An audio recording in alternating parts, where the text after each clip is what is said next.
కూర్మం ఎక్కడో సముద్ర వడ్డీ గుడ్లు పెడుతుంది. గోతులో మట్టి మూత వేస్తారు.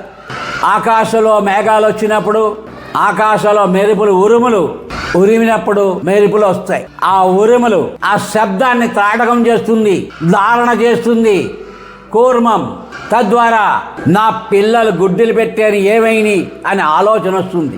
వెంటనే ఆ గోతులో ఉన్నటువంటి గుడ్లు పగిలి పిల్లలు, తాబేలు పిల్లలని బయటకు వస్తాయి. ఒక సంకల్పం ద్వారా బిడ్డల్ని గుడ్డల్ని పిల్లలుగా చేస్తుంది తాబేలు. అలాంటి శక్తి నీలో ఉన్నది. నీ అనాహత శబ్దం, నాదం, సౌండ్, లైట్ అండ్ ఎనర్జీ నీలో పదే గురువు చెప్పినటువంటి మంత్ర బీజాక్షరాన్ని శబ్దాన్ని చేయడం ద్వారా నీ ప్రాణం పదే అది అలవాటు పడిపోవడం ద్వారా అన్నది వినడం నీకు వస్తుంది.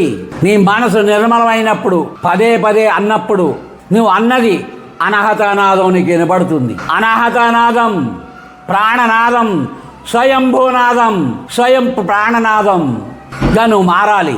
తిది వారము నక్షత్రం పంచాంగ సాధన సత్పస్సర యోగం గురుముఖత ఉపదేశం పొంది ఆ నాదాన్ని పదే శబ్దాన్ని ఉచ్చరించడం ద్వారా నీ అనాహతం నువ్వు అన్నది నువ్వు వినగలుగుతావు. నువ్వు అన్నది నువ్వు వినగలిగినప్పుడు పదే అన్నది నీ ప్రాణం అలవాటు పడిపోయి నీ ఉచ్ఛ్వాస నిశ్వాసాల ద్వారా శబ్దం అనాహత దశవిధ నాదాలు నీకు వినపడతాయి.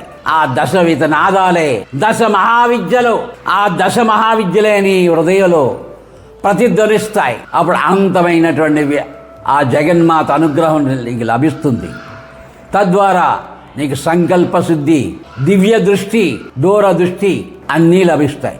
ఎక్కడో ఉన్నటువంటి నీ శిష్యులు, నీ భక్తులు, నీ బిడ్డలు, నీ స్నేహితులు అందరికీ ఇక్కడి నుంచే తదాస్తు నువ్వు సుఖంగా ఉండుగాక, నువ్వు మంచిగా ఉండుగాక, గొప్పవాడిగా ఉండుగాక, నువ్వు ఆనందంగా ఉండుగాక అంటే వాళ్ళు ఉండి తీరుతారు. అది నీ సంకల్ప సిద్ధి. అనాహతనాదం వింటూ ఉన్నావు కాబట్టి అన్నది విను, నాదాన్ని విను, నీ హృదయనాదాన్ని వినడానికి నువ్వు నిర్మలంగా ఉండు. నిర్మలంగా ఉన్నప్పుడు నీ అనాహతనాదం నీకు వినపడుతుంది. ఇదే సర్పస్థర యోగం, కుండలిని యోగం. నీ వడలు పులకరించుడా, నీలో ప్రాణనాదం పడగ ఇప్పి నాట్యం చేస్తూ నాదం చేస్తుంది నీ హృదయం. పదే చేయడం ద్వారా తైలధార వలె నామం చేయడం ద్వారా నీ హృదయనాదం నీకు వినపడుతుంది. నువ్వు అనకుండగానే నీకు వినపడుతుంది. ఆ వినపడేది నీకు అలవాటు అయినప్పుడు నీకు సంకల్ప సిద్ధి వస్తుంది.